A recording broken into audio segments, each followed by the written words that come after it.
Good afternoon students. Last time हमने start किया था ऑपरेशन ऑन सेट्स। उसमें हमने आपको बताया था यूनियन ऑफ टू सेट्स क्या होता है और इंटरसेक्शन ऑफ टू सेट्स क्या होता है। आज हम स्टार्ट करने जा रहे हैं next third one, that is the disjoint sets क्या होते हैं। Disjoint sets. सो देखिए two sets A and B are said to be disjoints. हम दो सेट्स को डिसजॉइंट्स कब कहेंगे? If A intersection B is equals to 5। अगर दोनों दो सेट्स की इंटरसेक्शन क्या आती है? एम्प्टी आती है, 5 आती है, तो then the sets are said to be disjoint sets. ठीक है। फॉर एग्जांपल हमारे पास नोट कर लीजिए, हमारे पास एक सेट है, उसमें है ए बी सी, बी हमारे पास सेट है, उसमें है 1 2 3। ठीक है, ओके। अब इसकी जब हम इंटरसेक्शन लेंगे ना, जब हमने लिया A intersection B, A intersection B लिया, तो ए इंटरसेक्शन बी में क्या मिला? क्या मिला?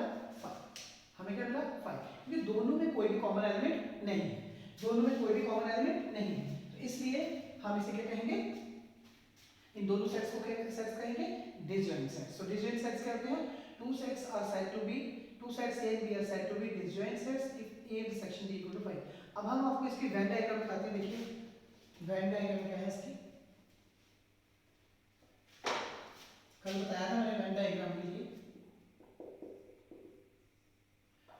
वेन डायग्राम को आपको देखिए ध्यान से, ये हमारा सेट ए है, ये हमारा सेट लेकर क्या है? बी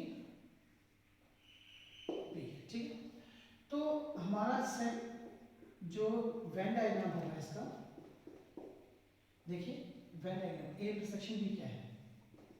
5। ए इंटरसेक्शन बी क्या है? 5। तो this is called the Venn diagram for disjoint sets. ठीक है, अभी हम नेक्स्ट करने जा रहे हैं complement of a set, sorry difference of sets. ठीक है, सो देखिए अब डिफरेंस ऑफ टू सेट्स क्या होता है? नेक्स्ट हमारा टॉपिक है difference of sets. Difference of sets में देखिए, मान लीजिए आपके पास दो सेट है, एक सेट ए है और एक सेट बी है। डिफरेंस का तो मीनिंग आप लोगों को समझ आ ही होगा कि आप लोगों ने क्या करना है? सब्ट्रैक्शन करनी है। ठीक है, दो एक सेट में से दूसरे सेट की। तो देखो डिफरेंस ऑफ, अगर मान लीजिए आपके पास दो सेट हैं ए, और एक ए सेट है, एक आपके पास बी सेट है, तो डिफरेंस ऑफ सेट क्या होगा? दोनों के दोनों नॉन एम्प्टी सेट है। ठीक है, तो ए माइनस बी, इसको डिनोट करेंगे A minus B. This is the difference of two sets and these are those element in set A doesn't belongs to set B. ये सारे एलिमेंट्स कौन से होंगे? सेट ए के होंगे, जो बी को बिलोंग नहीं करते होंगे। ये कैसे होंगे? x says that x belongs to A but x does not belongs to B।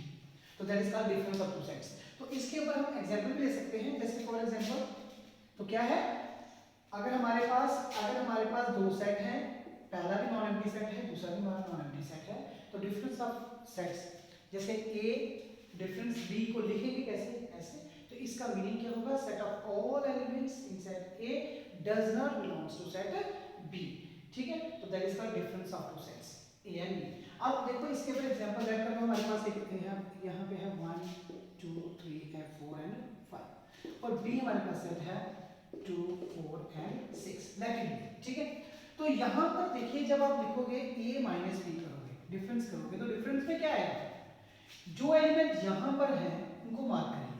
यहाँ पे देखो 2 भी है और 4 भी है, लेकिन 6 तो यहाँ पे है ही नहीं। अब मैं जब 6 है ही नहीं है तो मैं निकालूंगा कहाँ से?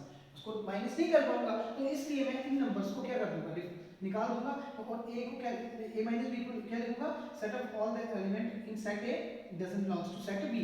जो b में है उनको माइनस कर दीजिए, तो एक तो 2 हो जाएगा निगलेक्ट यहाँ से, एक क्या हो जाएगा 4, तो यहाँ पे बचा क्या? 1 3 और 5। तो ये कौन से एलिमेंट्स हैं? सेट A के, जो B में नहीं थे। तो this is the difference between A and B। अब देखिए नेक्स्ट हमारा है, नेक्स्ट हमारा B माइनस A। देखिए B माइनस A में कैसे करना है हम लोगों ने? अगर आप देखना चाहते हैं, देखिए अगर आपके पास वही दो सेट्स हैं, तो B माइनस A क्या होगा?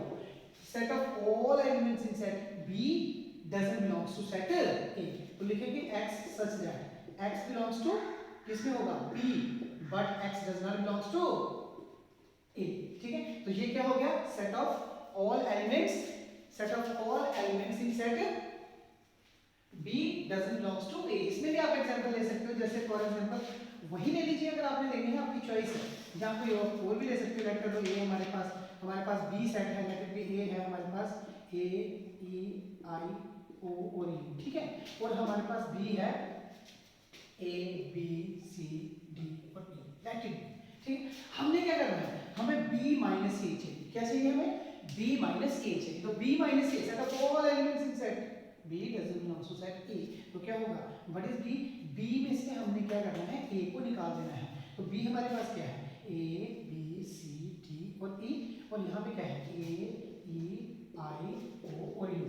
अब आपने जो एलिमेंट यहाँ पर है उनको यहाँ से निकाल देना है। एक तो A है आपके पास, निकाल दिया। एक हमारे पास क्या है, E है, E को भी निकाल दिया। अब हमारे पास यहाँ पे ना I है ना O है ना U है, ठीक है। तो अब यहाँ से तो हम इनको निकाल नहीं सकते क्योंकि ये सेट P में है ही नहीं है, इसलिए हम इसको लिखेंगे B C और D। तो देख लीजिए सेट ऑफ कौन से एलिमेंट्स हैं, set of elements in B doesn't belong to set A। तो this is the difference between two sets.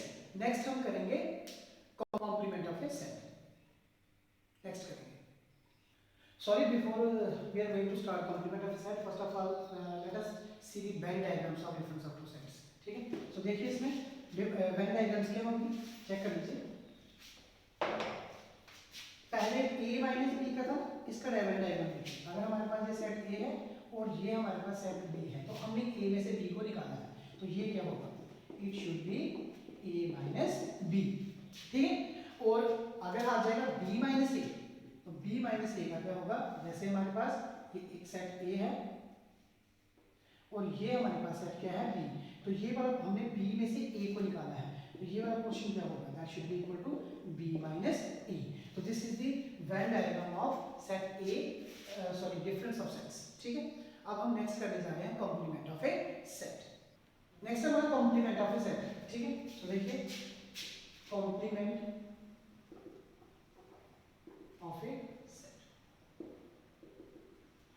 तो कॉम्प्लीमेंट ऑफ ए सेट में क्या कर दीजिए, मान लीजिए अब आपके पास एक कोई यूनिवर्सल सेट है, ठीक है। आपके पास एक यूनिवर्सल सेट है और एक आपके पास सेट है E। तो याद रखना आप लोगों का जो A है सेट, वो सबसेट किसका होगा, यूनिवर्सल सेट का। किसका होगा, मान लीजिए हमारे पास एक यूनिवर्सल सेट है और एक हमारे पास नॉन एम्प्टी सेट है, लेकिन A सबसेट किसका होगा, सबसेट होगा इसका U का, ठीक है। सबसेट, सबसेट कह सकते हो, प्रॉपर सबसेट कह सकते हो, ठीक है, प्रॉपर सबसेट ऑफ ए। अब हमने क्या करना है, हमें प्रूव करना है कॉम्प्लीमेंट ऑफ ए सेट। तो सबसे पहले याद रखना कि complement of a set A, let it be कोई एक सेट है ए, इसका कॉम्प्लीमेंट या तो इस तरह से या इस तरह से डिनोट होता है, और इसका मीनिंग क्या है, इसका मीनिंग है नॉट ए, इसको हम क्या कहते हैं, नॉट ए। तो कॉम्प्लीमेंट ऑफ ए सेट को आप डिफाइन कैसे करोगे, डिफाइन करोगे x such that x belongs to U and x does not belongs to E। जो कॉम्प्लीमेंट ऑफ सेट होगा वो नॉट ए होगा, वो ए में कोई एक एलिमेंट नहीं होगा, ठीक है। और उसको डिफाइन कैसे करोगे, x such that x belongs to universal set and x does not belongs to E। अब हमारे पास इसके ऊपर एग्जांपल है, देखिए जैसे हम एग्जांपल लेते हैं, फॉर एग्जांपल हमारे पास एक यूनिवर्सल सेट है 1 2 3 सो ऑन टू 10, हमारे पास नेचुरल नंबर 1 से लेकर 10 तक, ठीक है। और हमारे पास एक सेट है A, वो है 2 4 6 8 10, ठीक है। तो जो कॉम्प्लीमेंट ऑफ सेट होगा that is not E, complement क्या है, नॉट E। इसको डिनोट कैसे करेंगे, यूनिवर्सल में से आपने A को फाइंड निकाल देना है, डिफरेंस ऑफ सेट करना है। ये क्या होता है, set of all elements of universal set not containing in set A। तो इसकी रिप्रेजेंटेशन कैसे होगी, तो आप लोगों ने लिखना है 1 2 3 4 5 6 7 8 9 और 10 में से माइनस करना है 2 4 6 8 और 10, ठीक है। तो जब आपने निकाला यहाँ से देखिए, एक तो 2 को 2 जाएगा, ठीक है, एक 4 जाएगा, एक 6, फिर 8 और फिर 10। इनको निकालिए इनमें से, यूनिवर्सल में से तो बचेंगे 1 3 5 7 9, ठीक है। तो ये क्या होगी, set of all elements set of elements of universal set, ये एलिमेंट किसके हैं, यूनिवर्सल सेट के, जो ए में कंटेन नहीं है। अब हम इसके ऊपर करेंगे वेन डायग्राम, ठीक है। तो देखिए अब ये आपको क्लियर हो गया होगा कि कॉम्प्लीमेंट ऑफ सेट क्या होता है। कॉम्प्लीमेंट ऑफ सेट होता है सेट ऑफ नॉट, मतलब नॉट ए में कंटेन नहीं हो, ए के एलिमेंट्स नहीं होंगे, वो कौन से एलिमेंट्स होंगे, जो कौन से एलिमेंट्स होंगे जो कि यूनिवर्सल सेट्स एक सेट में होंगे। जब आप लिखोगे कैसे, डिनोट कैसे करोगे, कॉम्प्लीमेंट ऑफ सेट को करोगे u माइनस, ठीक है, डिफरेंस करेंगे। तो ये क्या होगा, ये वो एलिमेंट्स होंगे ये यूनिवर्सल सेट में तो होंगे लेकिन ए में नहीं होंगे, ठीक है। अब हम करेंगे नेक्स्ट है इसकी वेन डायग्राम। तो देखिए वेन डायग्राम में आप कैसे प्रेजेंट करोगे, जैसे फॉर एग्जांपल लेट कर लीजिए हमारा यूनिवर्सल सेट है, ये हमारा ये होगा और ये जो बीच में होगा that should be equals to complement of A, ये क्या होगा, कॉम्प्लीमेंट ऑफ ए। और हमेशा याद रखना जो यूनिवर्सल सेट होगा वो ए यूनियन ए का कॉम्प्लीमेंट होगा। किसके भी होगा, दोनों का, सेट ए का, सेट ए में आप लोगों को पता क्या है 2 4 6 8 और 10, कॉम्प्लीमेंट के में क्या है 1 3 5 7 9, ठीक है। तो जब इन दोनों की हम यूनियन करेंगे, जब हम दोनों की यूनियन करेंगे तो क्या बनेगा यूनिवर्सल सेट, ठीक है। और आपने हमेशा याद रखना है एक बात, जो कॉम्प्लीमेंट ऑफ अ सेट होता है, कॉम्प्लीमेंट का complement is always equal to a set, ठीक है। जब आप कॉम्प्लीमेंट का कॉम्प्लीमेंट होगे तो दैट इज ऑलवेज आपका जो सेट होगा उसके इक्वल आ जाएगा, ठीक है। तो this is the concept of complement of a set.